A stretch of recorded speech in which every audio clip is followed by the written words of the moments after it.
Bonjour à tous et bienvenue à Personne n'en parle, une balado présentée par Maison Interlude House. Je m'appelle Marie-Pierre Danjou et j'ai le plaisir d'animer cette balado en compagnie de Sylvie Gravel. Bonjour Marie-Pierre. Ça va bien? Oui, ça va bien toi-même. Ça va tout le temps bien, nous autres. Et puis, Sylvie, elle joue un rôle d'animatrice, mais une animatrice pas comme les autres. J'aimerais ça que tu nous expliques ton rôle. Oui, donc je vais jouer le rôle de la fouineuse. Je vais parler de clichés, je vais parler de mythes qu'on entend souvent et surtout poser des questions. Oui, plein de questions. Puis on en a besoin des questions de notre fouineuse parce que si vous ne connaissez pas encore le concept de Personne n'en parle, bien, on s'adresse à des sujets qui sont difficiles, qui peuvent être tabous, qui vont souvent être remplis de préjugés. Donc, c'est le rôle à Sylvie de soulever tous ces enjeux-là. Puis aujourd'hui, on aborde un sujet, le sujet de la toxicomanie, avec un invité qu'on a déjà eu le plaisir de recevoir. Oui, on aborde la toxicomanie avec Benoît Saint-Jean, qui est gestionnaire clinique au Centre régional de santé mentale et toxicomanie d'Hôpital général d'Hawkesbury. On va le retrouver? On y va. Benoît, merci d'être avec nous encore aujourd'hui parce que c'est ton deuxième passage à Personne n'en parle. Bienvenue! On est super contents. La dernière fois qu'on s'est vu, on a jasé de santé mentale avec toi. Mais là, on va parler vraiment une autre grande force du centre que vous avez. On va parler de toxicomanie. Avant d'entrer dans le vif du sujet, pour ceux qui n'auraient peut-être pas eu la chance d'écouter notre premier podcast, puis on les invite à aller l'écouter aussi, c'était bien, bien bon. Benoît, j'aimerais ça que tu nous parles un petit peu de toi, ton parcours, etc. Merci. Donc, merci pour l'invitation pour une deuxième fois, ça me fait plaisir. Je suis gestionnaire clinique au niveau de la santé mentale et toxicomanie. Au niveau de mon parcours, je suis sexologue, clinicien et psychothérapeute, régi par des ordres professionnels autant du côté du Québec que de l'Ontario. J'ai commencé avec AGH, ça fait presque une dizaine d'années maintenant, et j'ai commencé comme thérapeute en toxicomanie avec l'hôpital. Dans mon parcours avant, j'ai travaillé à différents endroits, autant au niveau jeunesse, protection de la jeunesse, j'ai fait de la pratique privée, agression sexuelle femmes et hommes. Puis par la suite, donc ça fait maintenant 7 ans avec AGH que je suis gestionnaire, donc de l'équipe de toxicomanie et de l'équipe de santé mentale adulte. Parfait. Donc, on jase de toxicomanie aujourd'hui. La toxicomanie, ça l'englobe quoi? C'est la consommation de drogue ou ça va plus loin? Qu'est-ce qu'on entend par toxicomanie? Bien, je veux dire, c'est simple. La toxicomanie, c'est quelqu'un qui se drogue, là. C'est quelqu'un de dépendant. Moi, tu penses? Je pense que c'est ça. Pas vrai? En fait, c'est en partie vrai, mais c'est beaucoup plus large que ça. Parce que la toxicomanie, ça peut, en fait, on peut parler davantage de dépendance aussi. Ça peut être autant de la dépendance à l'alcool, drogue, médication aussi. Mais il pourrait avoir aussi une dépendance, ça peut être au gambling, ça pourrait être aux jeux vidéo. Ça pourrait être à la pornographie, ça pourrait être aux réseaux sociaux. Donc, il y a différentes formes de dépendance. Puis ce qui est différent, peut-être, si je peux donner cette petite information-là, tu sais, il y a des gens qui vont dire je suis accro au magasinage, je suis accro à cette émission-là. Il faut regarder que le mot accro, donc qui serait dépendant, il faut voir c'est quoi l'impact. C'est peut-être qu'après que notre émission favorite l'arrête, on a un petit sevrage, on s'ennuie des personnages, mais ça ne bouleverse pas toute notre vie au complet. Je pense qu'au niveau des dépendances ou de la toxicomanie, il faut regarder cet élément-là. Donc, est-ce qu'on est capable de contrôler notre consommation? Est-ce qu'il y a un impact vraiment physique? Est-ce qu'il y a un impact sur notre entourage aussi, sur notre vie? Donc, il y a ces grands éléments-là. Est-ce qu'on peut vivre, dans le fond, sans? Oui, parce que souvent, accro, on le prête à plusieurs sauces. Hein? Je suis accro à ça, je suis accro à de la salade, je suis accro à ci. Ça pourrait, pas accro à ci, mais je suis accro à ceci, à cela. Donc, ça pourrait être ça, là. Tu as dit dépendant aux émissions de télévision ou quoi que ce soit. Dépendant affectif, c'est-tu ça aussi? Ça ne serait pas considéré dans les dépendances comme la toxicomanie, mais ça peut être travaillé au même titre qu'une forme de dépendance, mais ça serait davantage au niveau de la psychothérapie d'aller voir, il y a peut-être d'autres éléments. OK, parce qu'on l'entend souvent, ce mot-là, dépendant ou dépendante affective. Ouais. Mais l'addiction, je pense, c'est héréditaire en partant. En fait, plus ou moins, encore là, dans différents éléments, il va y avoir une petite proportion. En fait, dans notre composition, puis là, je reviens avec mes mêmes concepts, facteurs biologiques, psychologiques et sociaux, mais au niveau biologique, quand on parle de l'hérédité, ça se peut qu'il y ait des personnes qui ont une plus grande fragilité à développer une certaine addiction parce que si on parle uniquement des substances, par exemple, ou même de l'alcool, c'est que ça vient altérer comme toute notre composante chimique à l'intérieur, fait que ça nous crée des moments d'euphorie, des moments de satisfaction, ça gèle ou ça l'enlève certaines émotions aussi. Donc, c'est tout ça au niveau biologique qui vient changer. Fait qu'il y en a qui ont un peu plus de fragilité à développer une plus grande dépendance. Mais tu sais, je regarde le monde là, qui ont des dépendances puis tout ça. Là. Moi, je pense que, personnellement, ça c'est mon opinion personnelle, puis je pense que je suis pas loin, mais personnellement, moi, je pense que c'est la faute de nos parents. Tu sais, moi, je suis certaine, tu sais, il y a quelque chose quelque part que les parents n'ont pas fait comme il faut. Puis c'est pour ça qu'il y a plus de monde dépendant, puis toxicomane. Moi, je pense que c'est ça. Je suis pas convaincu de ça. Quand je reviens avec un peu l'aspect social, tu sais, oui, la famille va venir influencer comment on perçoit la consommation. Est-ce qu'il y avait de la consommation quand on était jeune? Mais comment on l'explique aussi aux enfants, aux adolescents? Leur cercle d'amis aussi va venir influencer. Donc, ce n'est pas tout la faute de la famille. Il y a différents autres aspects. Puis, au niveau psychologique aussi, ça dépend si, au niveau de notre humeur, ça vient aussi altérer. Est-ce que, parce que la toxicomanie peut servir comme de automédication aussi. Mm-hmm. Donc, si moi, je vis des facteurs stresseurs, je vais peut-être vouloir consommer de l'alcool pour pouvoir atténuer ça, ce qui vient à long terme faire l'effet contraire. Même chose au niveau des joints ou de la marijuana, ça va aussi venir altérer certains aspects, mais ça vient développer d'autres ou créer d'autres problèmes. Mais les gens vont l'utiliser pour essayer de gérer davantage. Donc, tout le psychologique peut être affecté aussi. OK, mais tu sais, tu parles de sauts d'humeur, Benoît. Moi, j'ai une amie qui a dit que son adolescente, elle a souvent des sauts d'humeur. Fait qu'elle dit, je pense qu'elle se drogue. Puis l'autre jour, on parlait, puis j'ai dit, moi, je pense que je suis d'accord avec elle. Moi, je pense que tout le monde qui ont des sauts d'humeur, ils doivent se droguer. Parce qu'il y a beaucoup de monde qui ont des sauts d'humeur. Puis ça dépend de la drogue, certain. Si on y va dans la même veine que toi, ça veut dire que tout le monde se droguerait. Ce qui n'est peut-être pas la réalité. Non. Ouais. T'en as pas, toi, de sauts d'humeur? T'es tout le temps égal? Non, j'en ai, mais je me drogue pas. Ah, OK. Ah, il y a peut-être d'autres facteurs. Il y a toujours une exception à la règle. Il y a plusieurs exceptions, c'est toi je dirais. l'exception, tu penses? Il y a plusieurs exceptions. C'est vrai que tu es exceptionnel. Donc, ça, c'est pas vrai. Non. Tu sais, dans notre...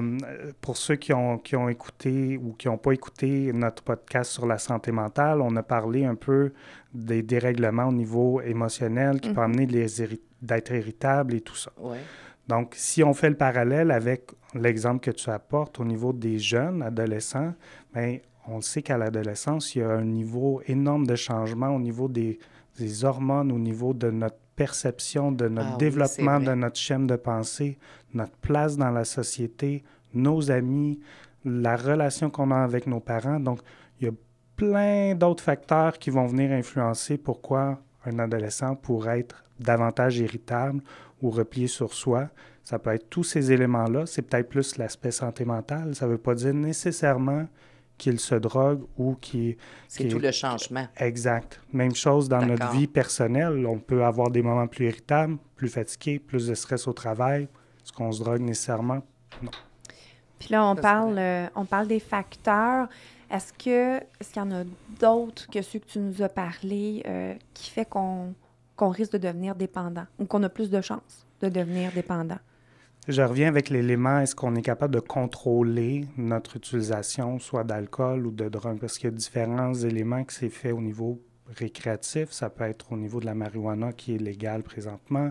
Fait que ça peut être utilisé de façon récréative, donc quelquefois, versus quand on devient à ne plus contrôler ou à mettre de côté des éléments de notre vie que pour la consommation. Est-ce que ça veut dire qu'on arrête de côtoyer notre réseau social? Est-ce que notre argent, dans le fond, qu'on utilise pour payer notre loyer, notre épicerie, est-ce qu'on la met pour pouvoir consommer parce qu'on n'est plus capable de vivre sans cette consommation-là?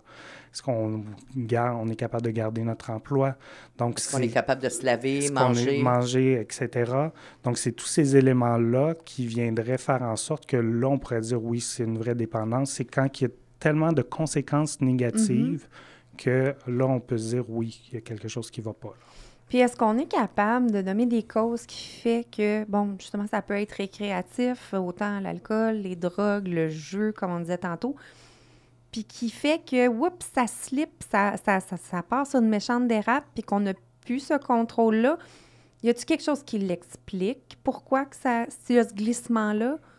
Je pense qu'on revient un peu avec la notion d'être capable de gérer certaines situations ou pas, capable de se dire, OK, j'ai fait le party, j'ai reviré une brosse, ça s'arrête là, j'ai une gueule de bois le lendemain, ça va pas bien, je vais être capable de m'en remettre versus c'est l'euphorie que ça me cause au moment où je suis enivré, que ça soit, je renommais au niveau gaming, gambling, tout ça qui peut causer un effet enivrant qui est comme une adrénaline.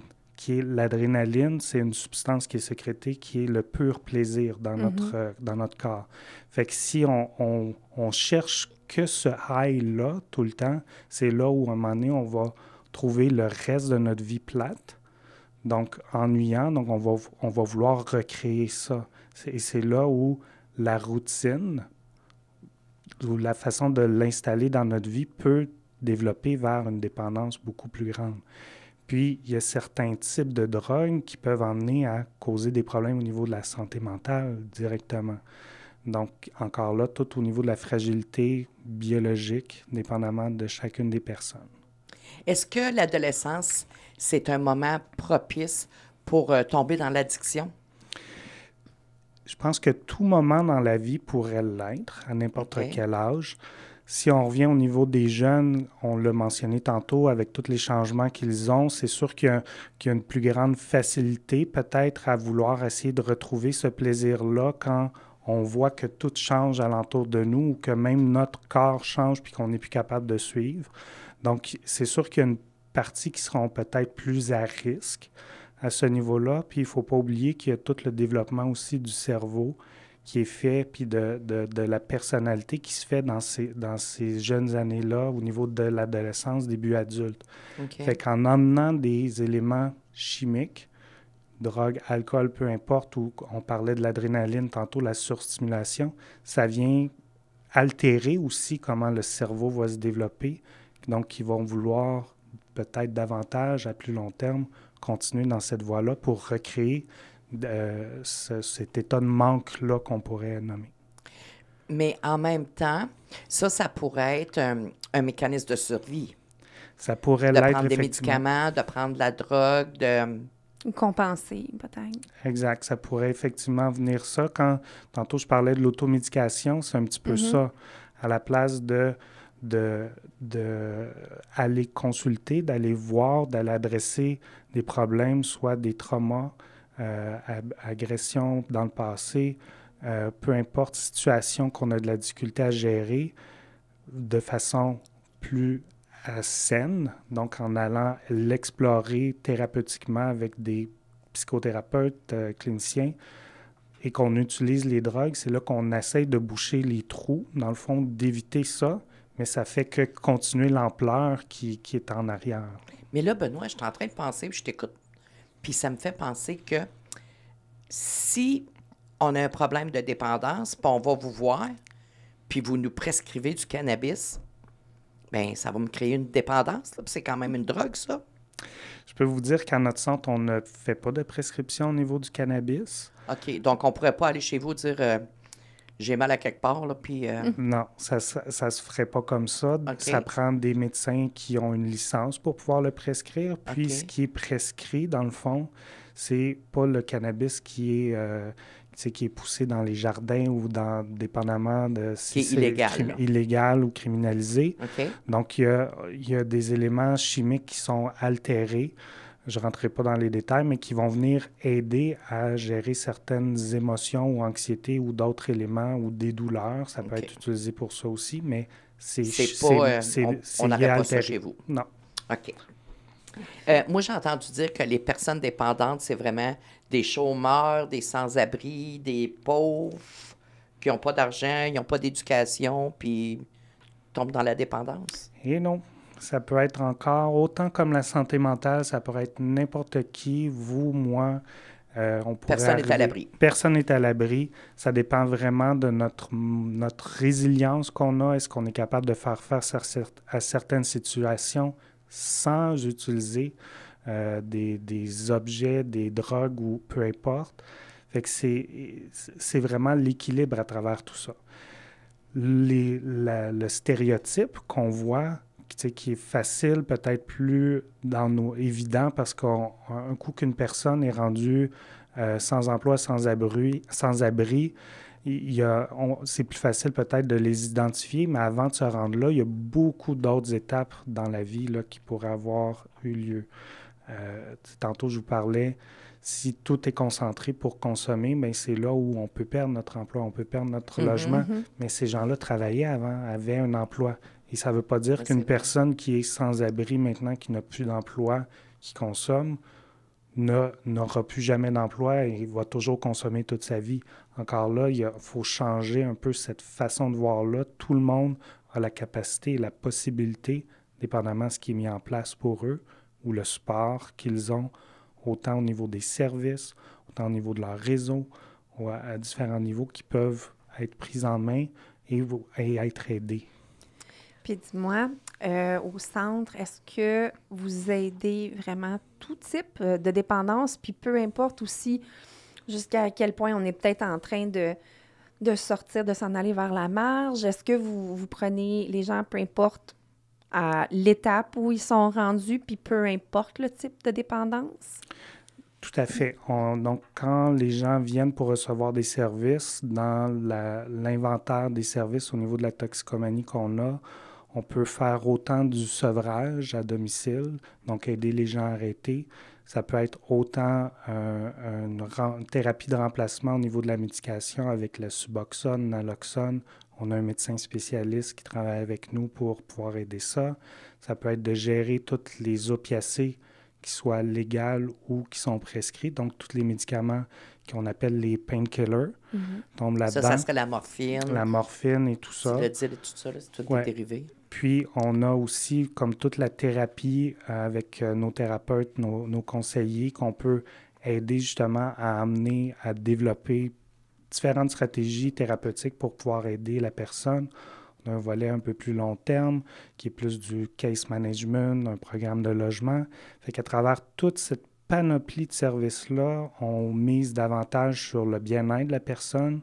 T'sais, on n'est pas là dans l'abstinence à tout prix, on est plus dans la réduction des méfaits. Puis on les supporte à travers ça. On a un programme de jour aussi qui est offert qui peut être fait à domicile chez les gens au niveau virtuel. On peut donner des kits de naloxone. Naloxone qui est comme un peu un antidote aux différentes drogues là, qui pourraient causer des arrêts cardiaques, arrêts respiratoires et tout ça, qui est comme tout le fentanyl. C'est pas ça qu'on donne pour l'overdose? Exactement. OK. Benoît, moi, je suis certaine, je ne suis pas tout seul à me poser cette question-là, mais exemple, j'ai un problème, puis là, je vais te voir, puis ça serait le sevrage. C'est quoi ça veut dire?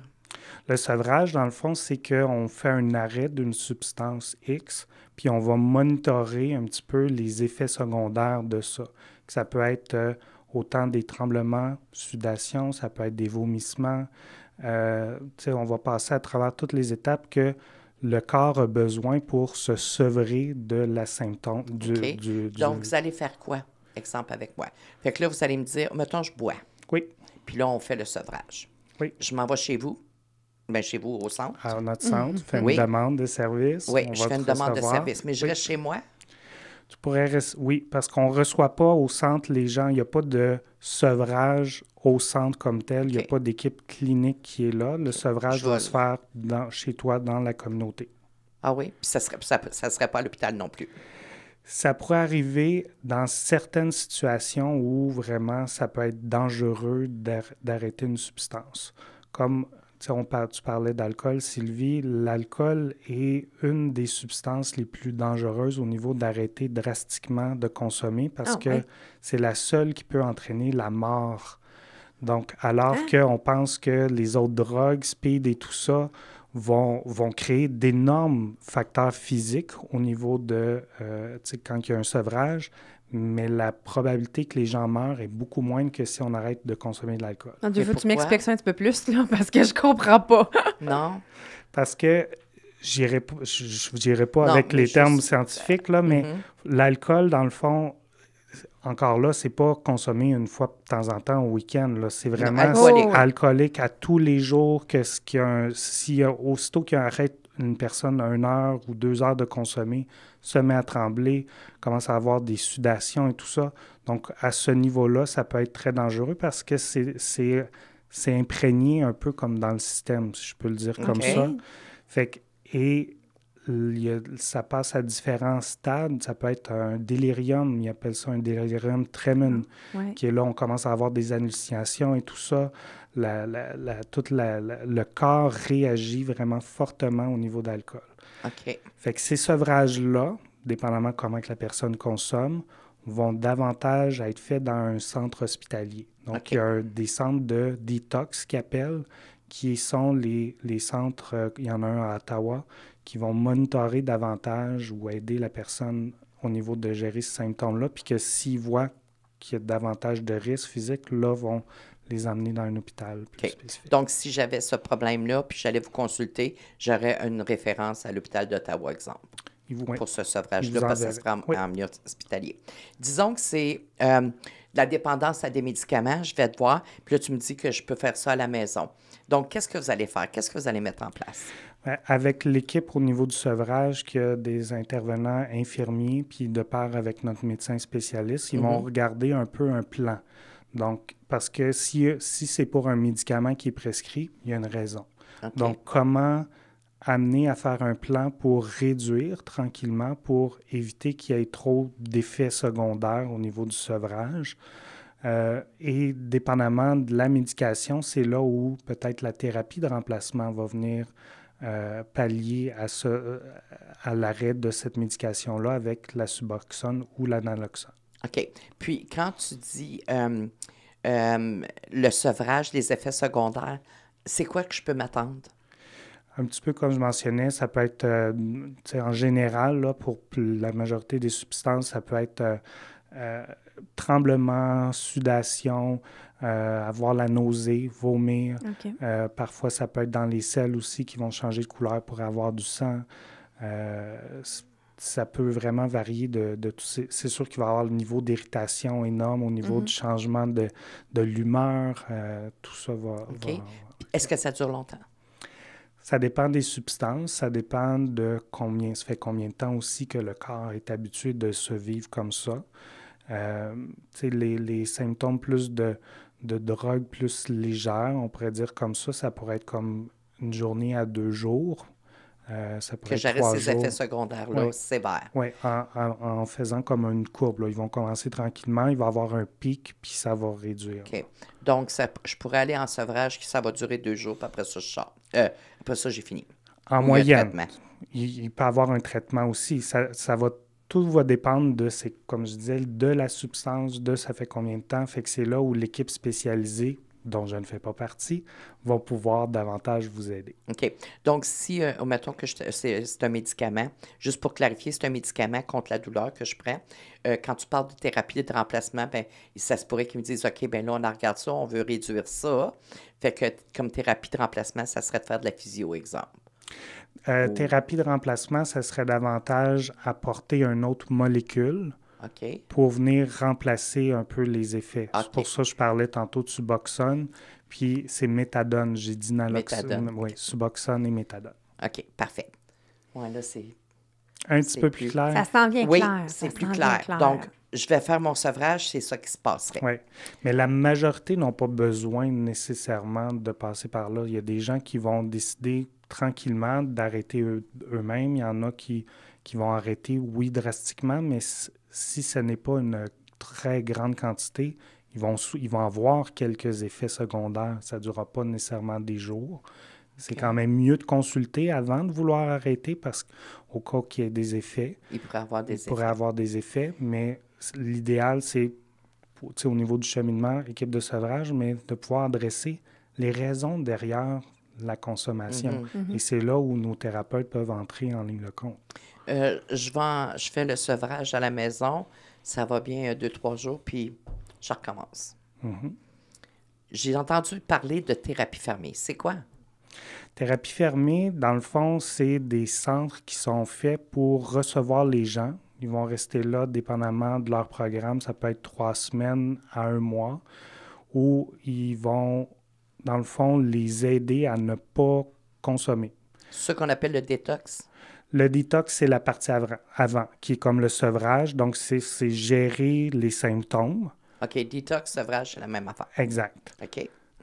L'autre, les résidentiels, donc c'est là, thérapie fermée. Donc, on s'en va dans un traitement résidentiel. Donc, c'est une agence qui offre un service où les gens vont dormir là, vont être hébergés, vont être suivis. Ils vont avoir de la thérapie pendant 3 semaines à 1 mois. Parfois, vont pouvoir sortir à l'extérieur ou pas. Mais l'idée, c'est que les gens sont sortis de leur environnement où ils habitent. Okay. Est-ce que ça, c'est à Ottawa? Il y en a à Ottawa, il y en a à Hearst. Pour les ça, c'est 2 sites francophones. Anglophones, il y en a un peu partout à travers la province. OK. Puis, pendant qu'on est dans les services autres, admettons, vous, au centre, tu nous as bien décrit ce que vous faites, mais est-ce qu'il y a d'autres organismes aussi dans la région qui aident d'ex-toxicomanes ou des toxicomanes présentement? Y a-t-il d'autres services qui existent? Au niveau des services de toxicomanie comme tel, on est les seuls qui offrent le service au niveau de la toxicomanie, ce qui ne veut pas dire qu'une personne ne peut pas aller chercher des services ailleurs, mais les gens ne seront pas spécialisés. Ils vont vous les envoyer. Exact. Puis, le service de toxicomanie, je tiens à préciser qu'on reçoit une clientèle de 12 ans et plus. Donc, alors que tous nos autres services santé mentale, c'est 16 ans et plus. Pourquoi 12 ans? Parce que, donc, étant donné qu'on a le mandat au niveau de la toxicomanie, donc, le Valoris, on a le mandat au niveau plus santé mentale. Donc, à ce moment-là, les jeunes, au niveau de la consommation, pourraient travailler avec eux. Pour l'expertise que vous avez. Mais aussi, on offre tout un programme pour les familles. C'est-à-dire que c'est pas nécessairement le jeune de 12 ans qui consommerait, ça pourrait être le parent, mais cette personne-là pourrait venir, ce jeune-là pourrait venir chercher de l'aide pour trouver des outils. Au même titre qu'un conjointe consomme ou conjoint... Parce que c'est dur, hein? C'est l'entourage que j'ai entendu dire. Exact. L'autre personne qui ne consomme pas, qui vit avec une personne qui consomme ou qui a un membre de sa famille, peut venir chercher des ressources chez nous et on va lui offrir du support. Ça représente combien de personnes par année, à peu près, que vous aidez dans la région? Au niveau du service de toxicomanie, entre 500 et 550 personnes. Donc, encore là, peut-être 4000 visites. Wow. Est-ce que ça fonctionne, les traitements? Je veux dire, c'est un nombre-là, pas sûr.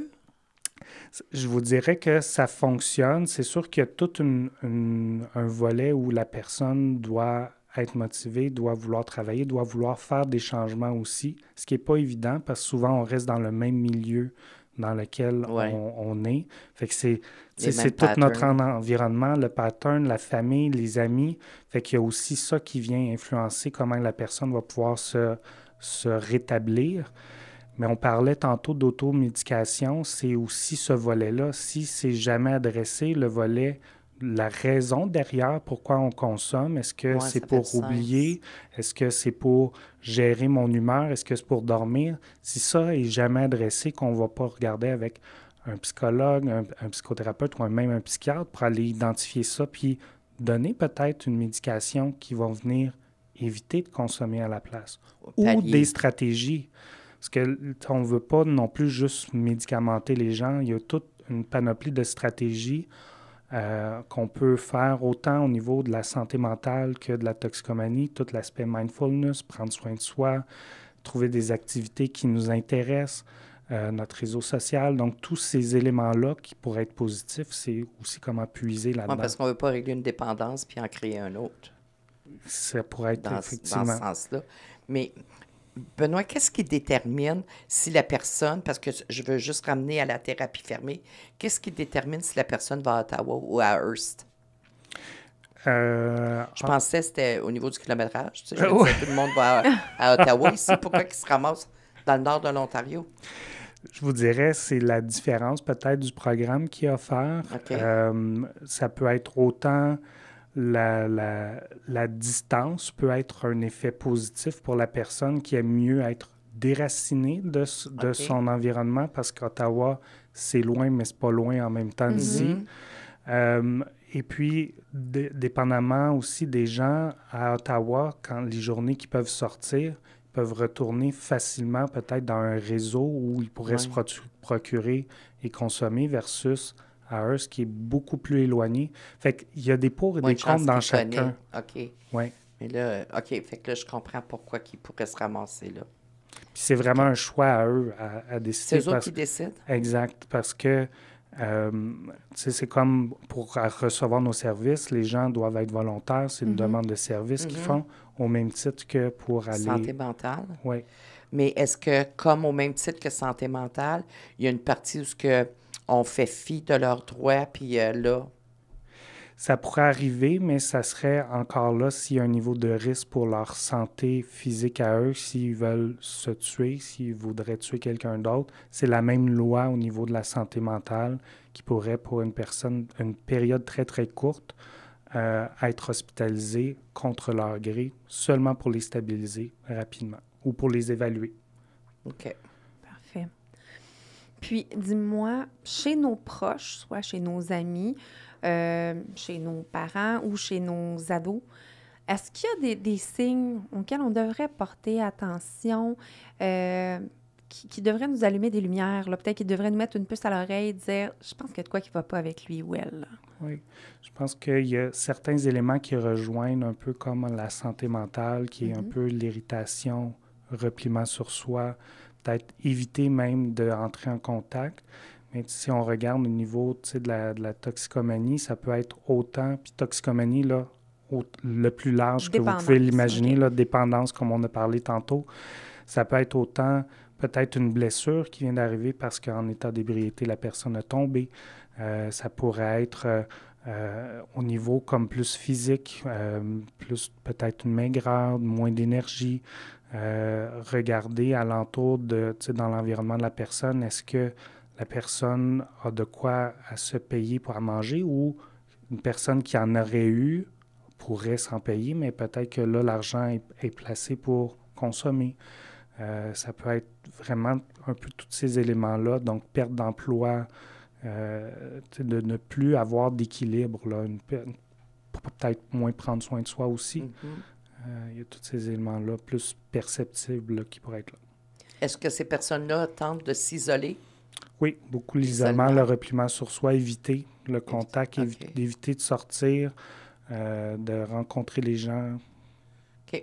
Est-ce qu'il y a de l'espoir pour ces gens-là? Parce que, tu sais, moi, j'ai déjà entendu dire, hey, alcoolique un jour, alcoolique toujours, addict un jour, addict toujours.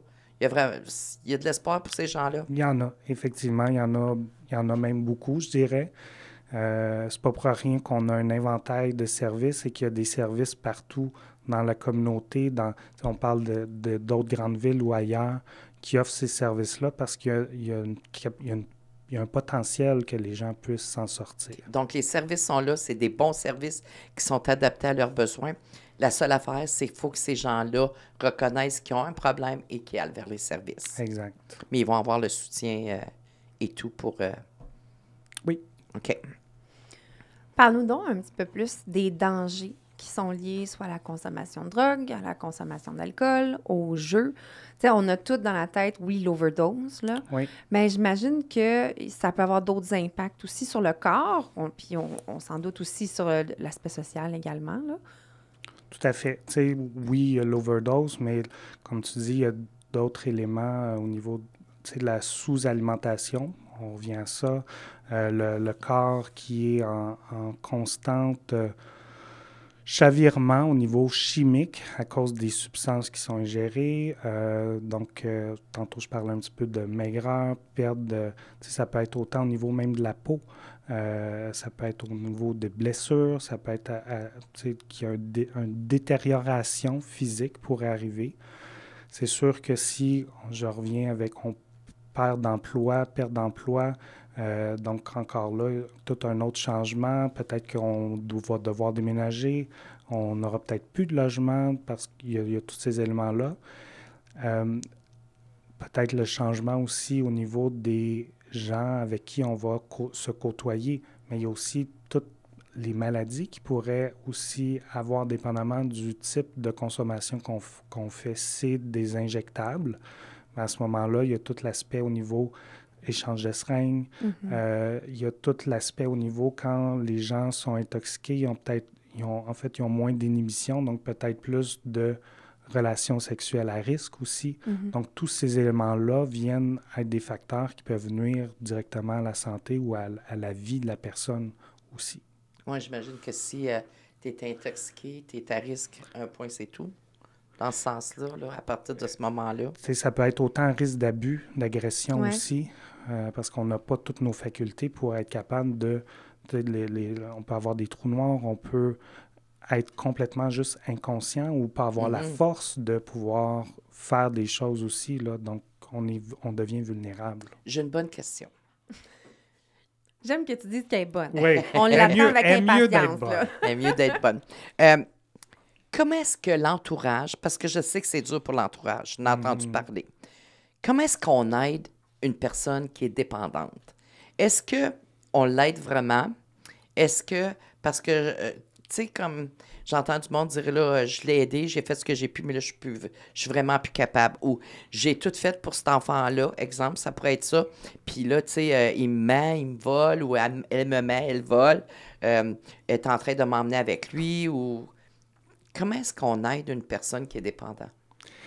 Je pense que avant de se rendre à cet extrême-là, il y a tout l'aspect d'être dans le non-jugement, d'être dans l'ouverture, d'essayer de comprendre les raisons, d'essayer d'échanger avec cette personne-là, que ce soit un jeune ou une personne plus vieille, de voir est-ce qu'on peut l'encadrer, y a-t-il des choses qu'on peut l'aider à s'épanouir, est-ce que elle veut être accompagnée à aller à des services parce que c'est peut-être aussi toute la peur d'aller chercher de l'aide, la peur d'être stigmatisé, fait qu'on peut peut-être donner un peu de support.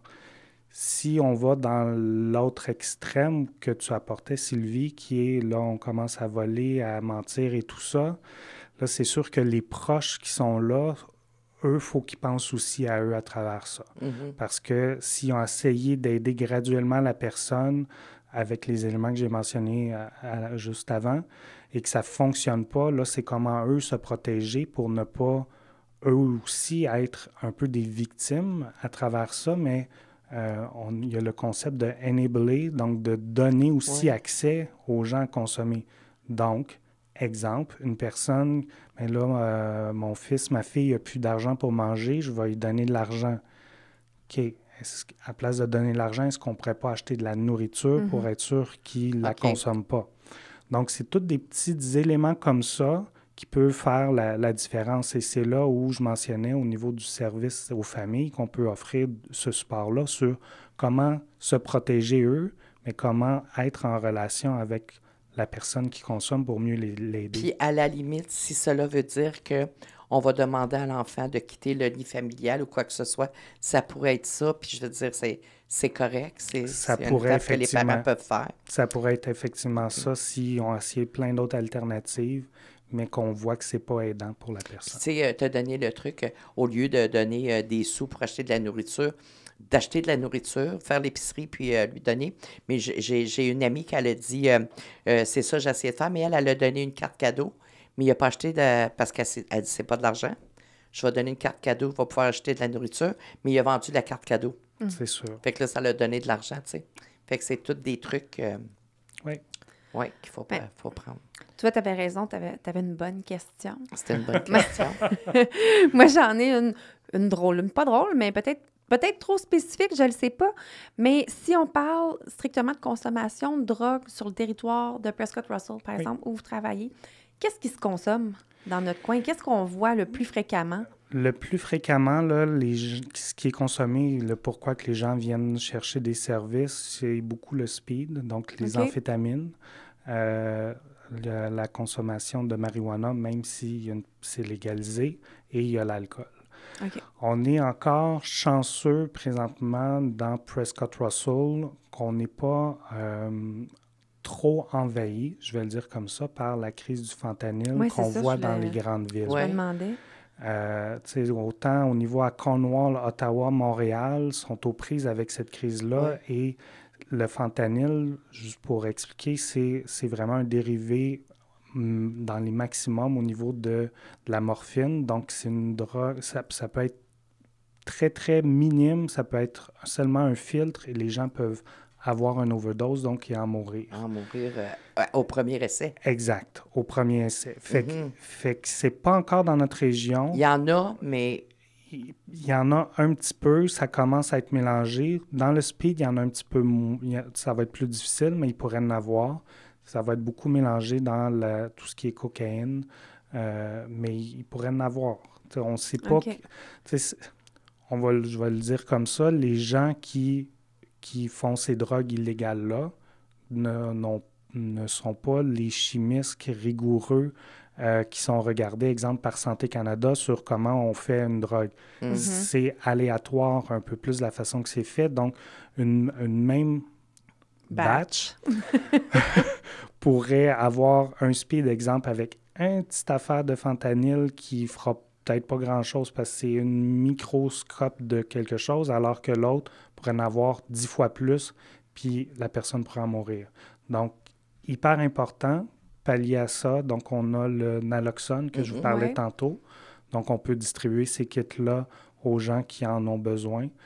Autant au bureau de santé aussi. Le bureau de santé de la région va donner des kits de naloxone pour sauver les vies des gens qui pourraient subir cette overdose-là avant qu'ils en meurent. Puis, tu sais, tantôt, tu disais que vous donnez les services aux enfants de 12 ans et plus, à partir de 12 ans. Donc, puis, tu sais, je t'ai demandé comment est-ce qu'on aide ces personnes-là qui ont des dépendances. Mais pour les parents qui ont un jeune de 12 ans qui est dépendant aux drogues, je vais prendre les drogues parce que le plus souvent, c'est ça pour les jeunes. Comment est-ce que qu'est-ce que le parent doit faire? C'est d'en parler? C'est-tu ça, la clé, c'est de parler avec le jeune, mais d'une façon à ne pas le blâmer, c'est dans le non-jugement et tout, mais d'ouvrir la discussion? Excellent. Oui, c'est exactement ça. Donc, d'ouvrir la discussion, échanger, peut-être aborder un petit peu c'est quoi les risques, les conséquences. Si le parent ne se sent pas outillé, il y a une panoplie peut-être de services qui peuvent lui être offerts, autant chez nous, mais sur exemple Service Canada, il y a des éléments sur comment parler aux jeunes. Il y a tous ces éléments-là qui peuvent être là. OK. Mais un parent qui ne sait pas où commencer, où s'adresser, pourrait vous contacter, appeler chez vous, puis vous allez le diriger, le guider vers les bons outils. Tout à fait. Puis, je veux apporter un petit élément. Tu as mentionné, chez les jeunes, c'est probablement plus la consommation de drogue. Il faut faire attention parce que, au niveau des jeunes, il y a tout l'aspect expérience de tester, l'essayer, puis voir. Donc, l'influence des amis. L'influence des autres. Fait que c'est là où, au même titre qu'une personne adulte, il faut voir un peu la conséquence, puis c'est quoi le contrôle, puis c'est quoi les impacts sur la consommation. Donc, ce n'est pas parce qu'un jeune a consommé une fois qu'il est dépendant. Okay. Donc, ça pourrait être une expérience. Ils sont davantage à surveiller puis à discuter, avoir un milieu où on peut avoir une communication, les encadrer, les supporter, leur trouver des activités aussi intéressantes. pour justement éviter un peu qu'ils restent là-dedans parce que je reviens avec l'aspect euphorie. Leur cerveau est en train de se développer, donc c'est facile d'aller chercher. Qu'on cherche. Exact. Mais, puis, est-ce qu'on attend de remarquer certains signes chez notre ado ou est-ce qu'on ouvre la discussion avant? Les deux sont bons, je pense. Les deux sont bons? Oui. OK. Puis, tu sais, chez les jeunes, là, on parle de drogue, mais ce que je voulais aussi apporter, c'est que il y a toute la dépendance aux réseaux sociaux, les jeux sociaux, les gamers, les Instagram de ce monde, les TikTok. Il y a tous ces éléments-là et on ne se le cachera pas, il y a tout le volet pornographie aussi qui est traite des personnes, qui est tout un autre monde à découvrir que les jeunes ont accès sur Internet s'ils ne sont pas supervisés par un parent adulte. Donc, c'est aussi tout ça qu'on a à faire aujourd'hui, beaucoup plus que v'là 10 ans. Oui. Puis, c'est aussi le cybercontrôle, qui est une forme aussi que c'est pas juste là, quand tu es dans la société, exemple, avec les amis sur la rue ou à l'école ou quoi que ce soit. Là. Ça continue aussi une fois rendu à la maison. Tout à fait. D'accord. Puis ça, on pourra... prendre un autre volet. Un autre volet, tu sais, de discuter, là, qui est quand même tout à fait, d'actualité. Complètement. Puis, dis-moi, avec la pandémie, on est encore en confinement, je pense à l'heure où on se parle. Oui. Ça a-tu un impact sur votre fréquentation? Est-ce que vous l'avez senti de votre côté? Peut-être pas dans les débuts de la pandémie, mais au niveau de consommation d'alcool, de drogue. Je sais que les jeunes ont été très, très isolés, fait que là, peut-être que ça les a moins entraînés là-dedans, mais on a-tu un impact? Il y a un impact, c'est sûr. Ouais. Si on regarde au niveau de la consommation, davantage, au niveau de Statistique Canada, des données récentes qui ont sorti en janvier de cette année, mentionnent que, dans le fond, il y a autant de gens qui ont diminué ou arrêté de consommer qu'il y a autant de gens qui ont augmenté leur consommation. Durant la pandémie. Durant la pandémie, au niveau de l'alcool, je parle. OK. Dans les gens, par contre, qui ont augmenté leur consommation, ça l'a augmenté drastiquement de beaucoup. Donc, on parle de 1 à 5 verres par jour, ce qui équivaut peut-être à peu près à une bouteille de vin. Donc, mais au niveau, si on revient à un équilibre, donc augmentation-diminution, c'est comme rester pareil. C'est ça un petit peu qui est étonnant. Ouais. Au niveau de la marijuana, là, il y a une augmentation davantage plus grande parce que, étant donné qu'on est confiné, moins de sorties dans les bars, moins tout ça. Par contre, plus de centres, de sites en ligne qui peuvent vendre, plus le... Puis ont plus d'argent, ils sortent moins. Aussi. Plus accessible, c'est légalisé, on a davantage accès. Il y a tout l'aspect, autant alcool que drogue, puis je vais en venir au niveau des gens qui ont accès à nos services.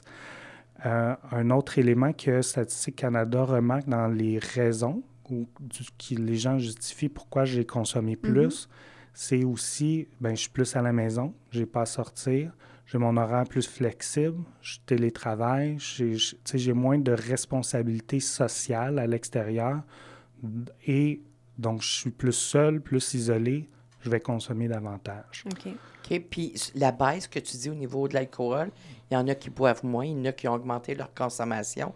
Est-ce que c'est parce qu'ils boivent moins parce qu'ils ont commencé à prendre des drogues? C'est une corrélation qu'on pourrait imaginer, mais je n'ai pas la réponse à ça. Ça pourrait. Mais tu sais, comme j'essaie de voir comme en temps de pandémie, est-ce que c'est possible juste d'arrêter de consommer quand c'est un temps qui est un petit peu plus stressant? Puis l'anxiété que... Je pense que c'est là où les gens, quand ils ont plus eu de temps pour peut-être se recentrer sur eux, ont davantage été capables de miser ou d'aller chercher des forces ou d'autres éléments ou d'autres stratégies pour s'adapter justement à ce changement-là ou à cette anxiété-là qui est normale. Tu sais, quand on arrête tout est remis à l'envers, tout est remis en question. Fait que ça a été, je pense, des stratégies d'adaptation qui ont porté fruit pour ces gens-là, qui ont été bénéfiques. Et en plus, on ne peut pas négliger que Si tout était ouvert, qu'on pourrait aller sur une terrasse, on consommerait probablement davantage, on irait dans un bar, on pourrait sortir avec des amis, aller les côtoyer, on va prendre un verre, on va consommer.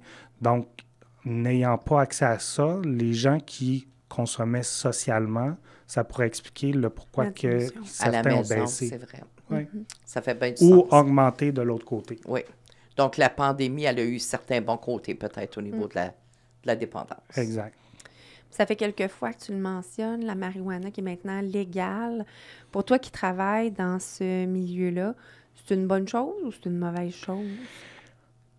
En fait, c'est une chose qui est questionnable. Je pense qu'il faut un peu l'encadrer, un peu comme, tu sais, de comment en parler avec les jeunes, comment l'ouvrir.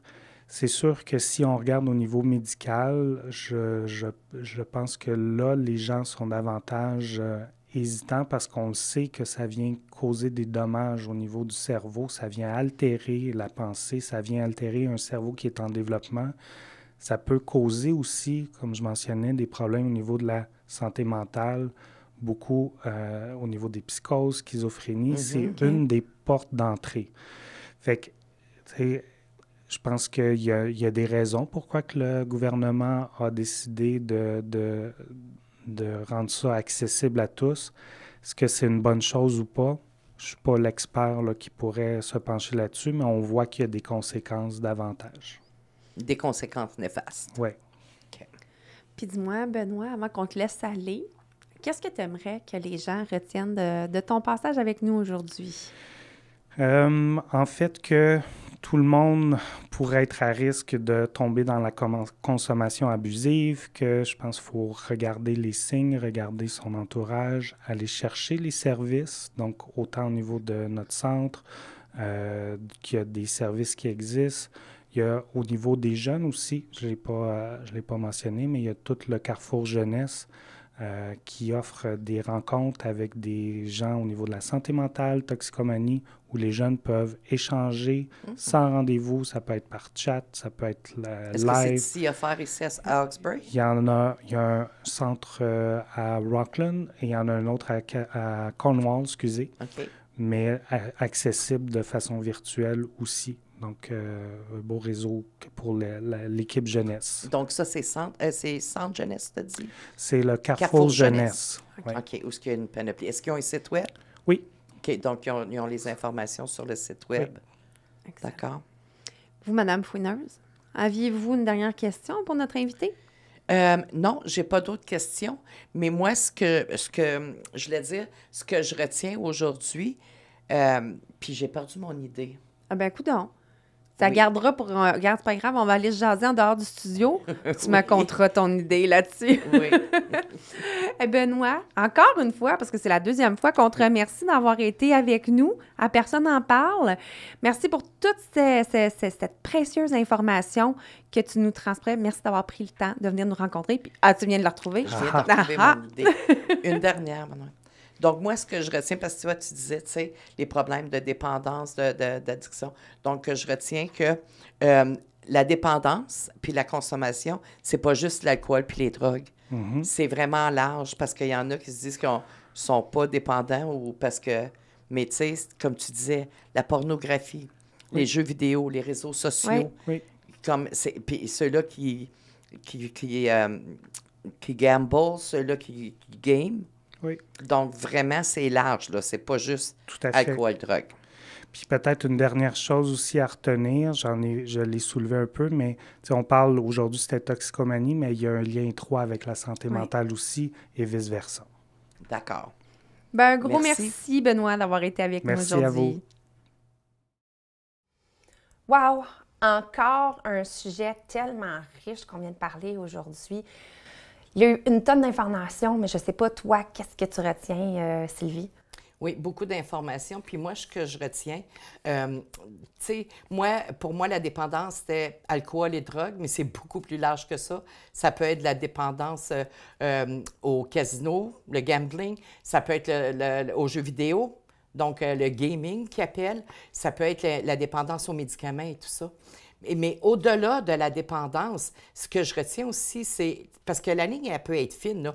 C'est comme, oui, j'aime aller au casino, j'aime ci et ça, mais en même temps, c'est où ce qu'elle commence, la dépendance. Puis, comme Benoît nous expliquait, la dépendance, c'est quand ça a un gros impact dans ta vie. Exemple, quand tu arrêtes de te nourrir, quand tu arrêtes de te laver, quand tu arrêtes de parler avec tes amis, quand tu commences à t'isoler, bien là, ça commence à avoir un gros impact sur ta vie, puis ça serait important d'aller te consulter.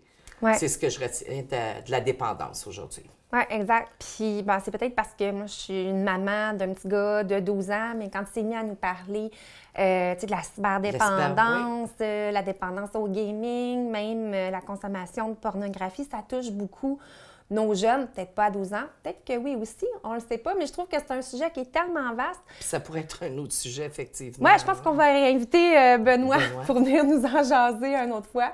Mais en attendant, si vous voulez avoir plus de renseignements sur le Centre régional de santé mentale et toxicomanie, bien, c'est super facile. Vous vous rendez sur le site web de l'Hôpital général de Hawkesbury. Sous l'onglet « Programmes et services », vous allez trouver tous les renseignements là. Puis, ils ont également une ligne de crise. Si ça ne va vraiment pas, il ne faut pas hésiter à composer le 1-866-996-0991. Et si vous voulez en apprendre un petit peu plus sur nous, Maison Interne d'une House, bien, on vous invite aussi à aller visiter notre site web. Vous allez trouver beaucoup de renseignements sur la violence faite aux femmes parce que naturellement, c'est notre mission.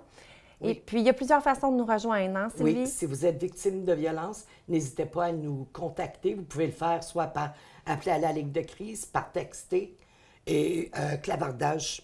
Donc, vous rentrez sur le site web, vous allez avoir accès à toutes les informations. On est là 24/7. Exact. Bien, sur ce, on vous laisse aller, puis on se dit à bientôt pour une autre balado.